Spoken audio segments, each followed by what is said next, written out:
Hello and welcome. My name is Emma. I'm a freelance writer and your favourite internet goth. This week I'm going to be sharing the secret of how I stay productive when I work at home. A lot of you have asked me this question and today I'm going to be laying it all out on the line just for you. So stay tuned and let's get into it. Before I get on into this video, wading into it like a boggy mire of ideas, I'd like to ask you to just give this video a thumbs up and subscribe to my channel if you haven't already. It's such a nice thing for you to do for me because we're internet friends now. Working from home, I do it all the time. It's how I live my life. But over the course of the creation of this channel and my career, a fair few of you have got in touch to tell me that you just cannot work productively from home. Every time you try, you get distracted, you just don't know how I do it. What's the secret? Well, today I'm going to tell you what the secret is. And really, a lot of it comes down to programming your mind and learning to work with your subconscious and your own habits that you know that you have and how you can kind of hack them in a way. Not to sound like a complete marketing douchebag, but it is kind of like hacking your own brain.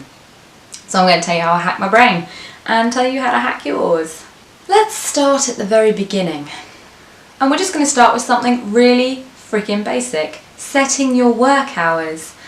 If you typically work in an office from 9 to 5 and you like to have the odd occasional work from home day, what I would recommend that you do is stick to your normal working hours. So if normally you start at 9 in the office and you take your lunch at 12 and you're back at your desk at 1 and then you leave at 5, do that when you're at home. Don't be tempted to start working early because then you're going to get bored quicker and then potentially somebody's going to try and get hold of you at 11 but you'll already have gone off and wandered away to do something and it's going to make you look like a right arse. So it's kind of like being fair to yourself. Your mind and your body is programmed to work between certain hours, so you're expecting that that's what you're going to do. So that's what you should do.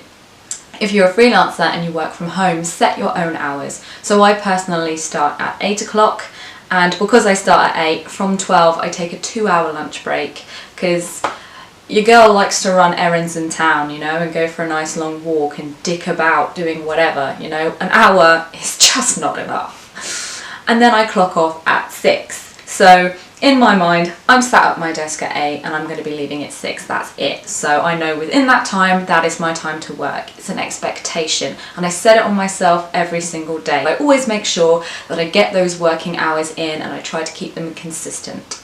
My second tip is a real humdinger and it's something that I know you're not doing because loads of you tell me about it and talk to me about it. And it's, bitch, you've got to get up and dressed and wash your hair and have a fucking shower.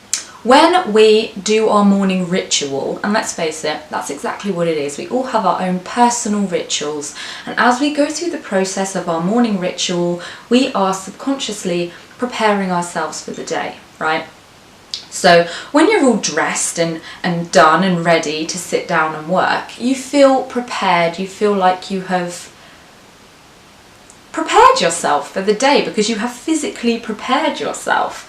Whereas if you get up in your pajamas and you wander around douching about on the couch for an hour and then you kind of, it's a bit harder to get the motivation to come into an office or sit at a desk and start working because in your mind, pajamas mean slouching, joggers mean slouching, comfy clothes, no showers. It just means in your head that is what you associate with slobbing it out on the couch and just chilling.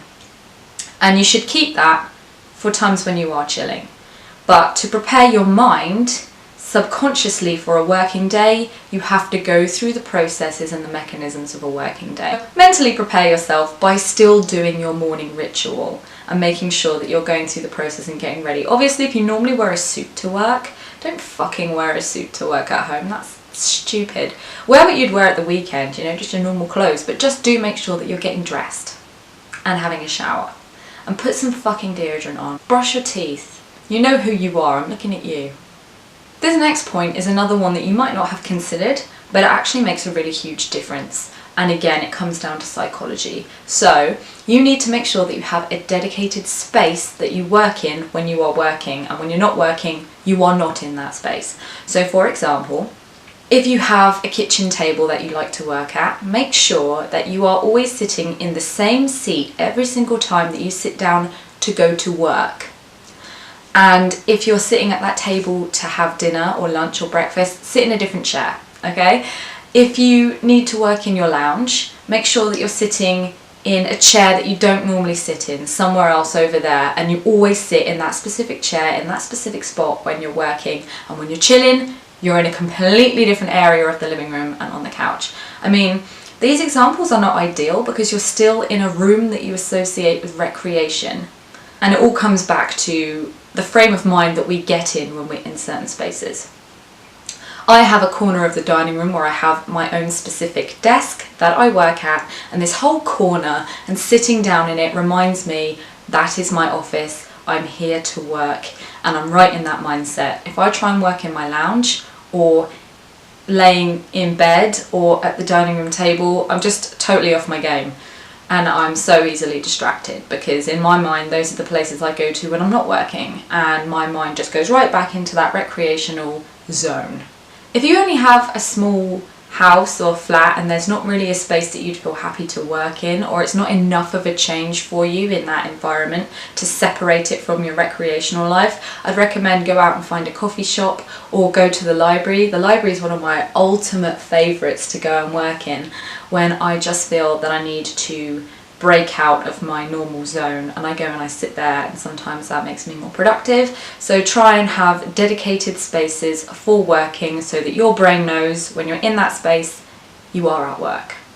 Next up, we're going to limit our distractions. First up, make sure that the window you're working in, or when you're browsing or whatever you're doing, you've got it full screen so you can't see anything else around the outside that might distract you.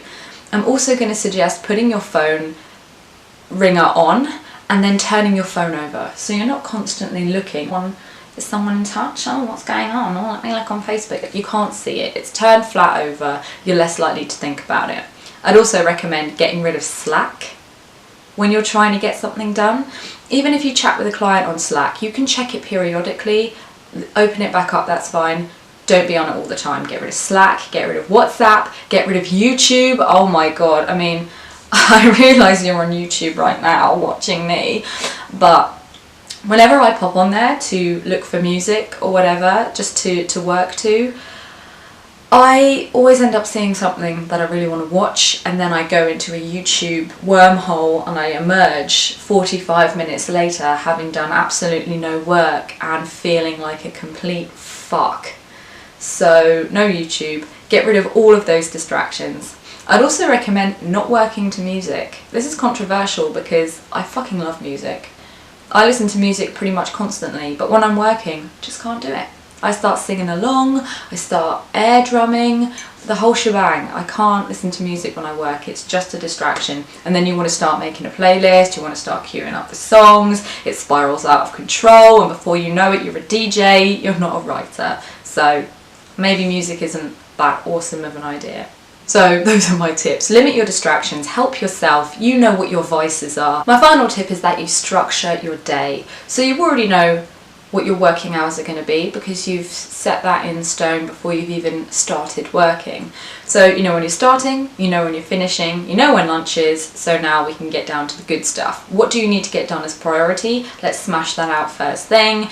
Make sure that you've got kind of your tasks all lined up in a tangible to-do list. And that's not only going to help you actually do work because you can physically see just exactly what you need to do, but also it gives you kind of targets and goals, and it helps you kind of monitor your own progress because you know by lunch you need to have done X, Y and Z. So if you're falling behind, you know this afternoon you've got to get up on that bitch, you know.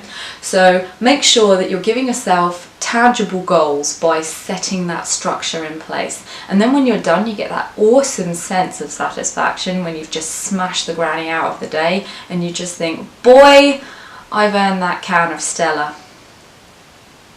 It also means that you're holding yourself accountable as well. If you're not hitting the targets, you can think to yourself, right, well, I should be able to do this in a day. I can do it when I'm in the office. or whatever, or on a good day. So what is it that is distracting me? And then you can double back to step 3 and axe out anything that you think might be distracting you. If you've got any questions about anything we have discussed here today, you can pop a comment in the box below, or you can find me on Twitter at EJ and I'll be happy to chat with you there. If you've got any questions you'd like to ask or videos you'd like to request, likewise, hit me up. I'm always happy to, unless it's some kind of really gross, weird video. No, okay, I probably still would do that, but like not on this channel. Until then, I'll see you back here in 2 weeks for more Kiss My A's. Take care. Peace out.